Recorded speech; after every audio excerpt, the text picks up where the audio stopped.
Walang takas ang isang delivery rider sa isinagawang buy-bus operation ng mga otoridad sa Pantukan, Davao de Oro.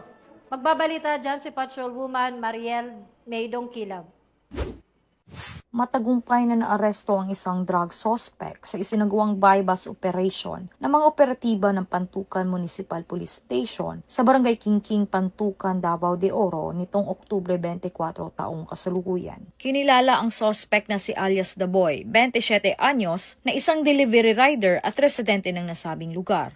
Nakumpiska mula sa suspect ang 6 na maliliit na pakete ng hinihinalang shabu na may standard drug price na 20,400 pesos, buy-bus money, pocket size na timbangan at sling bag. Kasalukuyang nasa kustodiya ng nasabing istasyon ang suspect at naharap ngayon sa kasong paglabag sa RA 9165 o ang Comprehensive Dangerous Drugs Act of 2002. Patuloy namang nananawagan ang kapulisan sa publiko upang mapanatili ang kapayapaan at kaayusan sa komunidad. Mula dito sa Rion 11, ako ang iyong PNN correspondent, Patrolwoman Mariel Maydon Kilab, alagad ng batas, tagataguyod ng Balitang Pulis.